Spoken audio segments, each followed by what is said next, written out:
Friends, present ప్రాంతీయ రాజకీయాల్లో గాలి దిశ స్పష్టంగా మారుతుంది.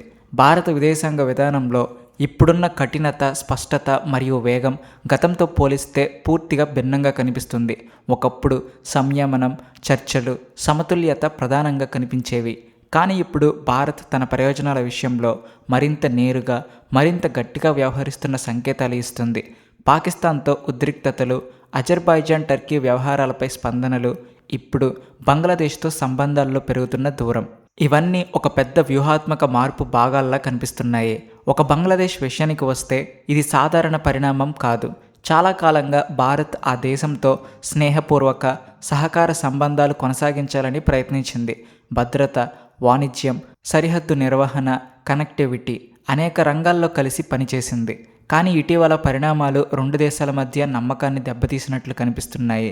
ముఖ్యంగా అక్రమ వలసలు, రోహింగ్యా సమస్య, సరిహద్దు భద్రత వంటి అంశాల్లో భారత్ కఠిన వైఖరిని అవలంబిస్తుంది.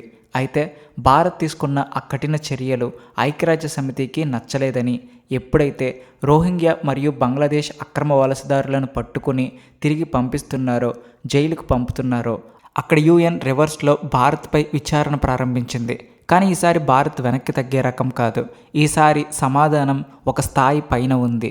భారత్ ఇప్పుడు ఈశాన్య రాష్ట్రాల సరిహద్దును బంగ్లాదేశ్ కోసం పూర్తిగా సీల్ చేసింది. అవును, కేవలం మనుషుల రాకపోకలే కాదు, మొత్తం వ్యాపారం, మొత్తం మూమెంట్, మొత్తం ప్రవాహాన్ని నిలిపివేసింది. అయితే ఇదంతా కేవలం మొదటి నిర్ణయం మాత్రమే. ఎందుకంటే ఇప్పుడు భారత్ మరో 3 పెద్ద నిర్ణయాలు తీసుకుంది. దీనివల్ల బంగ్లాదేశ్ రాజధాని అయిన ఢాకా వరకు ప్రకంపనలు మొదలయ్యాయి. అసలు కథ ఏంటి ఇప్పుడు చెప్తాను. కానీ ఆగండి, ఇక్కడే మీరిచ్చిన స్పెషల్ టెక్స్ట్ వస్తుంది. సరే, దీన్ని అర్థం చేసుకుందాం. కానీ ముందుకు వెళ్ళే ముందు ఈ వీడియోను లైక్ చేసి ఛానల్ని సబ్స్క్రైబ్ చేయడం మర్చిపోకండి. ఎందుకంటే ఇది మీకు 1 సెకండ్ పని, కానీ దీనివల్ల మాకు చాలా పెద్ద సహాయం అవుతుంది. ఫ్రెండ్స్, ఇప్పుడు పరిస్థితిని సూటిగా చూస్తే భారత్ బంగ్లాదేశ్ సంబంధాలు నిజంగా ఒక కీలక మలుపు వద్ద నిలిచాయి. ఇంతకాలం ఈ సంబంధం స్నేహం, సహకారం, పరస్పర అభివృద్ధి అనే మాటలతో ముందుకు సాగింది. భారత్ బంగ్లాదేశ్కు రహదారులు, రైల్వే కనెక్టివిటీ, ట్రాన్సిట్ సౌకర్యాలు, వాణిజ్య అవకాశాలు ఇలా అనేక రంగాల్లో మద్దతు ఇచ్చింది. దౌత్యపరంగా కూడా ఢాకాకు భారత్ ఎప్పుడూ ఒక విశ్వసనీయ భాగస్వామిలా కనిపించింది. కానీ దేశాల మధ్య సంబంధాలు కేవలం భావోద్వేగాలపై నిలవవు. అవి పరస్పర ప్రయోజనాలు, భద్రతా ఆందోళనలు, నమ్మకం మీద ఆధారపడి ఉంటాయి. ఇటీవల కొన్ని పరిణామాలు భారత్లో ఒక స్పష్టమైన అసంతృప్తిని పెంచాయి. పైకి స్నేహపూర్వక మాటలు కొనసాగిస్తున్నా నేల మీద జరిగే కొన్ని చర్యలు భారత్ ప్రయోజనాలకు అనుకూలంగా లేవు అనే భావన న్యూఢిల్లీ వ్యూహ వర్గాల్లో బలపడుతుంది. ముఖ్యంగా సరిహద్దు భద్రత, అక్రమ చొరబాట్లు, ప్రాంతీయ రాజకీయ సమీకరణాల్లో బంగ్లాదేశ్ తీసుకుంటున్న కొన్ని వైఖరులు భారత్ను మరింత కఠిన దిశగా నడిపిస్తున్నాయి. అయితే ఈ నేపథ్యంలో భారత్ బంగ్లాదేశ్ నుంచి వచ్చే కొన్ని ఉత్పత్తులపై కఠిన ఆంక్షలు విధించడం సాధారణ వాణిజ్య నిర్ణయం కాదు. ఇది ఒక పెద్ద విధాన మార్పుకు సంకేతం. వాణిజ్యాన్ని ఒక దౌత్య పరికరంలా ఉపయోగిస్తూ సహకారం పరస్పరం ఉండాలి, ఒకవైపు మాత్రమే ఉండదు అనే సందేశాన్ని భారత్ ఇవ్వాలని చూస్తుంది. ఈ నిర్ణయాల ప్రభావం కేవలం మార్కెట్ ధరలపై లేదా ఎగుమతి దిగుమతుల గణాంకాలపై మాత్రమే కాకుండా రెండు దేశాల భవిష్యత్ దౌత్య సంబంధాల స్వరూపం పైన పడే అవకాశం ఉంది. అంటే ఇది చిన్న ఉద్రిక్తత కాదు, ఇది ఒక దశ ముగిసి కొత్త, మరింత జాగ్రత్తతో, మరింత గట్టిగా తన ప్రయోజనాలను కాపాడుకునే దశ ప్రారంభమవుతున్న సంకేతంలా కనిపిస్తుంది. ఫ్రెండ్స్, ఇప్పుడు బంగ్లాదేశ్ నుండి వచ్చే ఆ వస్తువులన్నీ ఏవైతే నార్త్ ఈస్ట్ మార్గం ద్వారా భారత్ మార్కెట్లలోకి సులభంగా వచ్చేవి, అవి హఠాత్తుగా ఆగిపోయాయి. రెడీమేడ్ దుస్తులు, చెక్క ఫర్నిచర్, ప్లాస్టిక్ మరియు పీవీసీ ఉత్పత్తులు, ఫ్రూట్ జ్యూస్, స్నాక్స్, బిస్కెట్లు, కాటన్ యాన్ అన్నీ పూర్తిగా బ్లాక్ అయ్యాయి.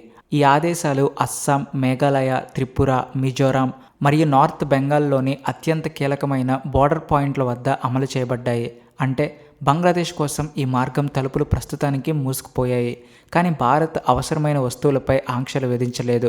ఉదాహరణకు చేపలు, ఎల్పీజీ, వంట నూనె, క్రష్డ్ స్టోన్ వంటివి.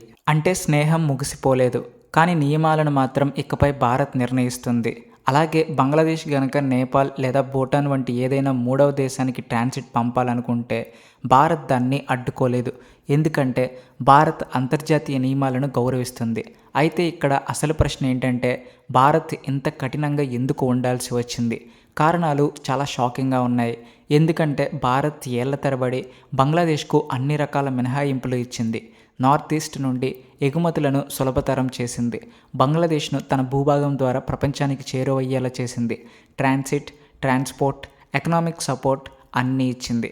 కానీ ప్రతిఫలంగా బంగ్లాదేశ్ భారతీయ వస్తువులపై డాక్యుమెంట్ల పేరుతో, ట్యాక్స్ పేరుతో, అప్రూవల్ పేరుతో ఎన్ని అడ్డంకులు సృష్టించిందంటే భారతీయ వ్యాపారులు భారీ నష్టాలను చవిచూశాయి. భారత వస్తువులను బంగ్లాదేశ్ బోర్డర్ వద్ద చాలా కాలం పాటు ఆపేశారు. దీనివల్ల నార్త్ ఈస్ట్ పరిశ్రమలు మెల్లగా కుప్పకూలడం మొదలైంది.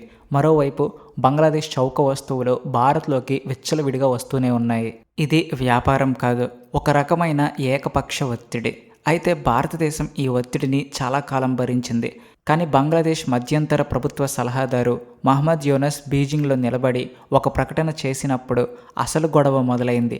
ఆయన ఏమన్నారంటే, north east India land locked ప్రాంతం మరియు దానికి ఉన్న ఏకైక మార్గం బంగ్లాదేశ్ మాత్రమే, మరియు బంగ్లాదేశ్ ఇప్పుడు చైనా ఆర్థిక వ్యవస్థకు గేట్వేగా మారబోతుంది అని చెప్పారు. సో ఫ్రెండ్స్, ఇది కేవలం ఒక వాక్యం మాత్రమే కాదు, ఇది ఒక సందేశం. భారత్ దీన్ని అస్సలు తేలికగా తీసుకోలేదు. ఇప్పుడు సమాధానం కేవలం మాటల్లో కాదు, రోడ్లు, ఇన్ఫ్రాస్ట్రక్చర్ మరియు స్ట్రాటజీతో ఇస్తుంది. భారత ప్రభుత్వం ఒక భారీ ప్రాజెక్టును ఆమోదించింది. షిల్లాంగ్ నుండి సిల్చర్ వరకు 22,864 కోట్ల రూపాయల వ్యయంతో హైస్పీడ్ 4 లేన్ రోడ్డును నిర్మిస్తుంది. ఈ రోడ్ నార్త్ ఈస్ట్ను మిగతా భారత్తో కలపడమే కాకుండా మయన్మార్ ద్వారా నేరుగా సముద్ర మార్గానికి దారి చూపుతుంది. అంటే భారత్ ఇకపై ఏ ఒక్క దేశం పైన ఆధారపడదు. ముఖ్యంగా భారత్ నుండి $700 మిలియన్ సంపాదిస్తూ భారత్ యొక్క కాటన్ యాన్ను మాత్రం కేవలం సముద్ర మార్గంలోనే పంపాలని నిబంధనలు పెట్టే దేశంపై అసలే ఆధారపడదు. India said enough.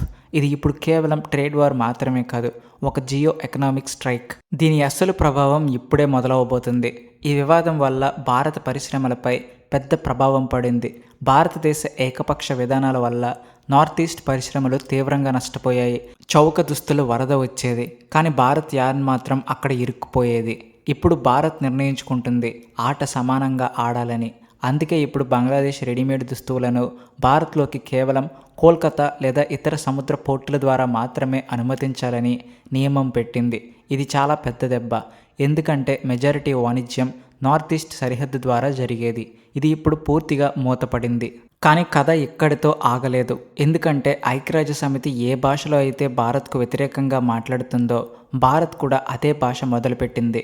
Bangladesh home affairs adviser lieutenant general Mohammad Jahangir ఒక ప్రకటన చేస్తూ భారత్ తన పౌరులను బలవంతంగా బంగ్లాదేశ్లోకి నెట్టేస్తుందని ఆరోపించారు. ఒకవేళ ఏ భారత పౌరుడైనా తమ సరిహద్దులో అక్రమంగా కనిపిస్తే వారిని డిప్లొమాటిక్ ప్రాసెస్ ద్వారా తిరిగి పంపేస్తామని హెచ్చరించారు. ఆయన ఈ ప్రకటన చేస్తున్నప్పుడు బంగ్లాదేశ్ సరిహద్దులో ఫ్లోటింగ్ బోర్డర్ అవుట్పోస్ట్ను ప్రారంభిస్తున్నారు. తద్వారా ప్రపంచానికి ఒక మెసేజ్ ఇవ్వాలనుకున్నారు.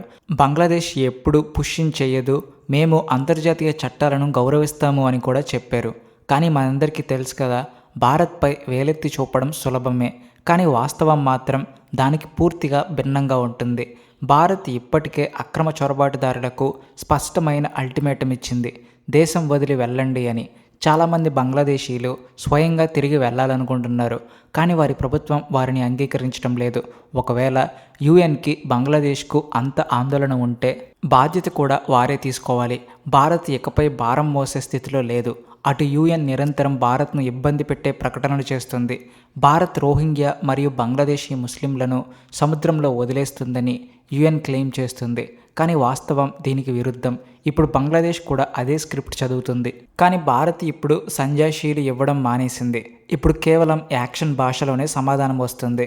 సరిహద్దులో భద్రత పెంచారు, అదనపు బలగాలను మోహరించారు, బోర్డర్ ఫెన్సింగ్ పనులు వేగవంతం చేశారు, సీసీటీవీ కెమెరాల సంఖ్య పెంచారు మరియు ఆదేశాలు స్పష్టంగా ఉన్నాయి. చొరబాటు ప్రయత్నం జరిగితే వెంటనే చర్య తీసుకోండి. గత నెలలో చాలా కేసుల్లో యాక్షన్ కూడా తీసుకున్నారు. భారత్ ఇప్పుడు ఏ దేశం ఒత్తిడికి లొంగదు. అటు బంగ్లాదేశ్, ఇటు ఐక్యరాజ్య సమితి లేదా మరెవరైనా సరే. బంగ్లాదేశ్పై విధించిన నిషేధాలు మరియు నార్త్ ఈస్ట్ రూట్ మూసివేత ప్రభావం చాలా తీవ్రంగా ఉండబోతుంది.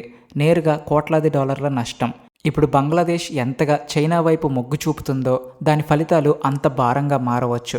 భారత విదేశాంగ విధానం ఇక పాతకాలం నాటి సాఫ్ట్ పాలసీ కాదు. ఇది న్యూ ఇండియా యొక్క స్ట్రాటజిక్, క్లియర్ మరియు కఠినమైన వైఖరి గల పాలసీ. ఈ కథ ప్రభావం రాబోయే నెలల్లో ఇంకా స్పష్టంగా కనిపిస్తుంది. సో ఫ్రెండ్స్, ఈ ఇన్ఫర్మేషన్ మీకు వర్త్ అనిపిస్తే ఈ వీడియోని లైక్ చేసి ఛానల్ని సబ్స్క్రైబ్ చేసుకోవడం మర్చిపోవద్దు. Please like and share and also thanks for watching.